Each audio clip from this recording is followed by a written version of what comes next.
Jesus e o Irã, uma inesperada e antiga história de amor. Quando pensamos na relação entre Jesus Cristo e o Irã, a nossa mente moderna, moldada por décadas de manchetes geopolíticas, pode imaginar um cenário de oposição, de mundos conflitantes. A imagem de uma república islâmica rígida parece, à primeira vista, o oposto do evangelho de um carpinteiro da Galileia. Mas se fizermos isso, estaremos cometendo um erro profundo. Estaremos olhando para uma fotografia do momento, ignorando um álbum de história milenar que revela uma das mais belas e inesperadas narrativas do plano de Deus. A verdade é que a relação de Jesus com o povo do Irã, a antiga Pérsia, não começou com conflito, mas com adoração. De fato, os primeiros gentios, os primeiros não-judeus a se curvarem diante do Messias recém-nascido, não foram romanos, gregos ou egípcios. Foram homens sábios, magos, que viajaram de muito longe do Oriente, e a esmagadora maioria dos historiadores e teólogos concorda. Esses homens vieram da Pérsia. As raízes antigas, um propósito divino para a Pérsia. Para entender por que os persas estavam no nascimento de Jesus, precisamos voltar ainda mais no tempo. Muito antes de Maria receber a visita do anjo Gabriel, Deus já estava tecendo o povo persa em sua grande tapeçaria da redenção. A Pérsia, ao contrário de outros impérios como a Babilônia ou a Assíria, que foram opressores implacáveis do povo de Israel, desempenhou um papel surpreendentemente positivo e protetor na história judaica. Pense em Ciro, o Grande. Mais de um século antes de seu nascimento, o profeta Isaías o chamou pelo nome e o ungiu como um Messias de Deus. Isaías 45:1. Um libertador que poria fim ao cativeiro babilônico e ordenaria a reconstrução do templo em Jerusalém. Ciro, um rei pagão, foi um instrumento direto da vontade de Deus para restaurar a nação de Israel. Deus usou o Império Persa para abençoar e preservar o seu povo. Pense em Ester, a jovem judia que se tornou rainha da Pérsia e, em uma posição de poder inimaginável, arriscou sua vida para salvar seu povo do genocídio. A história de Ester não acontece em uma terra inimiga, mas dentro dos corredores do poder persa, onde a providência de Deus se moveu de forma espetacular.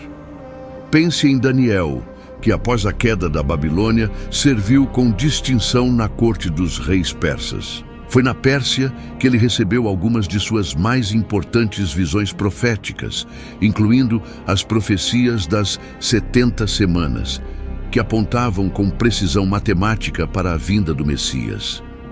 Essa história não é acidental. Deus estava estabelecendo uma conexão, uma dívida de gratidão, e plantando sementes de revelação no coração da cultura persa. Havia uma grande população judaica vivendo na Pérsia, e com eles as escrituras e as promessas do Messias vindouro. Os primeiros adoradores, o Irã no presépio. Com esse pano de fundo, a chegada dos magos a Jerusalém deixa de ser um evento aleatório e se torna a culminação de séculos de preparação divina. Aqueles homens não eram apenas reis, eram provavelmente sacerdotes zoroastristas, a religião dominante na Pérsia. Eram homens de imensa sabedoria, astrônomos, conselheiros de reis, que estudavam tanto as estrelas no céu quanto as profecias na terra. O que eles sabiam? Eles viram uma estrela que nunca tinham visto antes, um sinal celestial que anunciava o nascimento de um rei. Eles podem ter sido influenciados pelas profecias de Daniel, que viveu entre eles. Podem ter tido acesso às escrituras judaicas, ou podem ter tido sua própria revelação, pois Deus fala a todas as nações. O fato é que enquanto os líderes religiosos em Jerusalém, que tinham as escrituras nas mãos, estavam alheios ao maior evento da história, acontecendo a poucos quilômetros de distância, foram os gentios da Pérsia que o reconheceram. Eles vieram e ofereceram presentes de profundo significado profético: ouro para um rei, incenso para um deus e mirra para aquele que um dia morreria. Naquele momento humilde, em um abrigo de animais em Belém, o Irã se ajoelhou diante de Jesus. Foi o primeiro sinal de que este Messias não era apenas para os judeus, mas para todas as nações. E a Pérsia teve a honra de liderar essa adoração gentílica. O milagre moderno, a igreja que se recusa a morrer. Essa história de amor divino, no entanto, pareceu ser interrompida. Com a ascensão do Islã e, mais recentemente, com a Revolução Islâmica de 1979, o Irã se tornou um dos lugares mais difíceis e perigosos do mundo para ser um cristão. A conversão é ilegal, Bíblias são proibidas e pastores são presos, torturados e até mortos. A igreja visível foi forçada à clandestinidade. Mas é aqui que o paradoxo do reino de Deus se revela em sua forma mais gloriosa. Exatamente sob a maior pressão, a igreja no Irã não morreu. Pelo contrário, ela explodiu. Hoje, a igreja no Irã é amplamente reconhecida como a igreja evangélica que mais cresce no mundo em termos percentuais. Milhões de iranianos, desiludidos com a rigidez e a falta de esperança do regime teocrático, estão tendo encontros sobrenaturais com Jesus.